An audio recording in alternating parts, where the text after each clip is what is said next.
Siap, Yang Mulia. Semua prajurit pun beristirahat. Sembari beristirahat, beberapa prajurit pun mengambil hutan untuk mencarikan makanan untuk Raden Wijaya.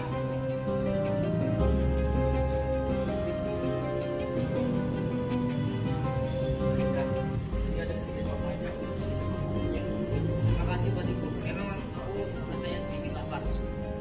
Tiba-tiba terlintas di pikiranku bahwa kerajaan yang akan kita dirikan bernama Majapahit. Karena di sekitar sini ada pohon maja yang terasa pahit.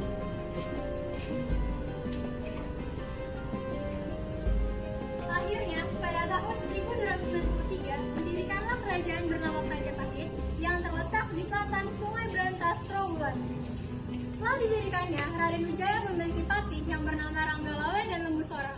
Diceritakan, Raden Wijaya dan bersama patihnya sedang mengobrol di dalam ruang kerajaan.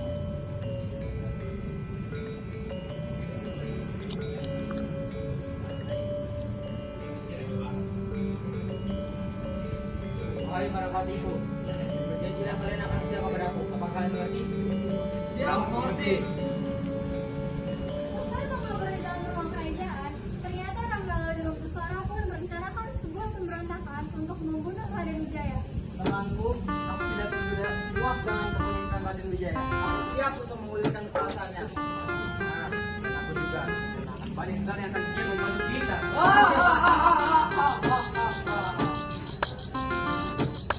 Akhirnya pemberontakan pun terjadi.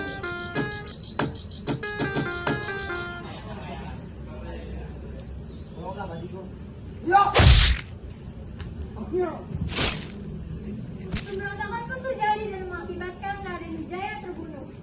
Dan untuk menghormati Raden Wijaya dibuatlah patung dalam bentuk Dewa Wisnu dan Dewa Siwa. Raden Wijaya pun digantikan oleh Jayanegara. Jayanegara yang mulai dihasut oleh Mahapatinya yang licik. Setelah kematian Jayanegara, pemerintahan Majapahit pun digantikan oleh Raden Wijaya. Hidup Majapahit. Saat masa pemerintahannya, Jayanegara memiliki Mahapati yang sangat licik. Ia pun mulai dihasut oleh Mahapatinya tersebut. Baginda.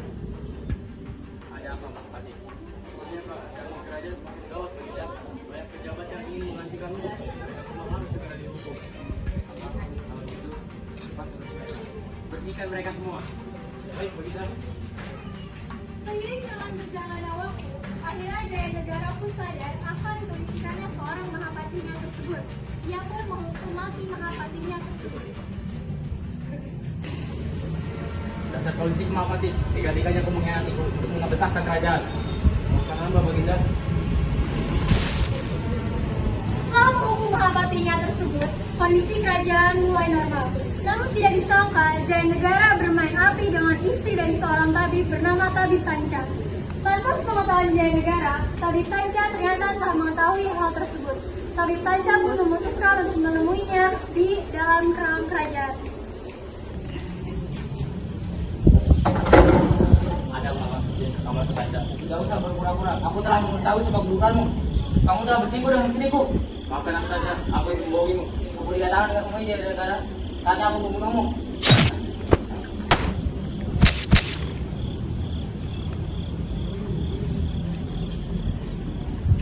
Setelah peristiwa pembunuhan pun terjadi, Jayanegara pun digantikan oleh sepupunya yang bernama Tribuatungga Dewi Jayawardhani.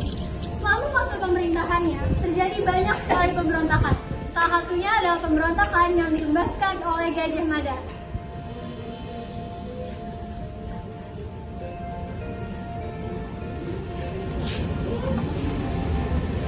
Gajah Mada, kau telah berhasil membuatku dalam sedang dan putih.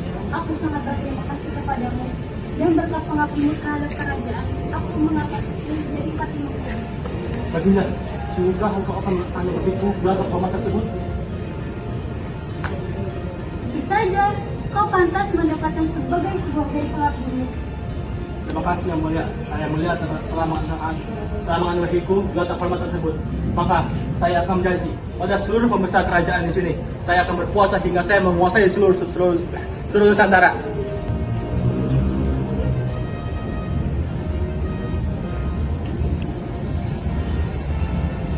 Hai Gajah Mada, Kau adalah seorang mati yang sangat hebat. Kau dapat melakukan perkara dengan sumpah malam aku. Terima kasih yang mulia, karena tanpa bantuanmu yang mulia pun saya tidak akan dapatkan ini semua.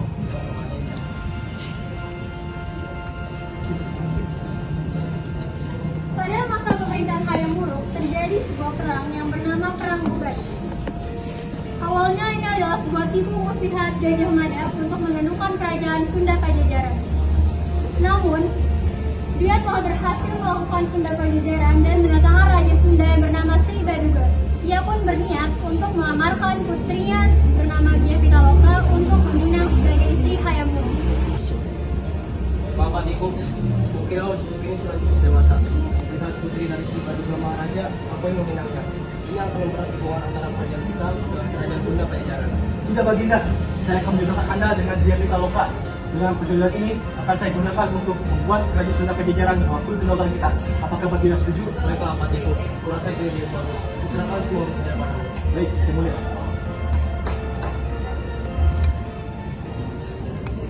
Di lapangan luas, Sri Baduga dan Gajah Mada pun dipertemukan. Hai Sri Baduga, rajaku Hayam Wuruk ingin meminang putrimu. Tapi kau harus mengakui kedaulatan Majapahit. Apa kau setuju? Tidak, aku tidak setuju. Aku tidak mau putriku menjadi permainan politikmu. Jika itu maumu, akan terjadi peperangan besar di tempat ini. Lebih baik kau menerima penerawanku. Tiba-tiba dari kejauhan datanglah Biak Pitaloka. Tidak, aku tidak mau menikah dengan raja.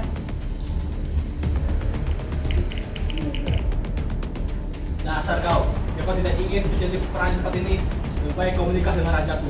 Aku tidak mau. Aku tak mau menikah dengan raja. Aku tak sudi. Lebih baik aku mati daripada harus mengakui kedaulatan kerajaan. Aku akan membunuh diriku sendiri tanda aku setia pada kerajaan. Jangan anakku, terimalah kedaulatan itu. Ayah rela anakku. Tidak ya, maafkan aku. Tidak. Baduga pun tidak dapat menghalangi kematian putrinya Biak Pitaloka. Akhirnya terjadilah peperangan di antara kedua kerajaan tersebut. Kau harus mengakui kedaulatan Majapahit. Tidak. Aku tidak setuju. Sekali lagi kukatakan, jika kau tidak ingin kerajaan binasa, lebih baik kau menerima penerawanku. Tidak, demi mempertahankan kehormatan kerajaan, aku dan rakyatku akan melakukan secara penghabisan. Baik kau untuk pesanmu. Siap.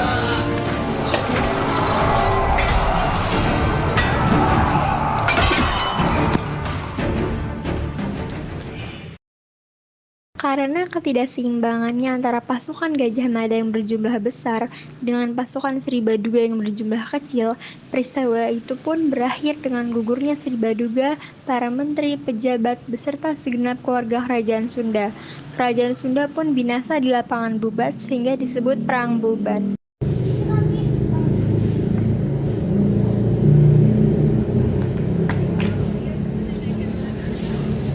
Kondisi ekonomi masyarakat Majapahit terbilang masif. Hubungan persahabatan yang dijalin dengan berbagai kerajaan sangat amatlah baik. Dalam bidang perekonomian, wilayah kerajaan Majapahit terdiri atas pulau dan daerah kepulauan yang menghasilkan berbagai sumber dalam dagangan, seperti pertanian maupun perkebunan.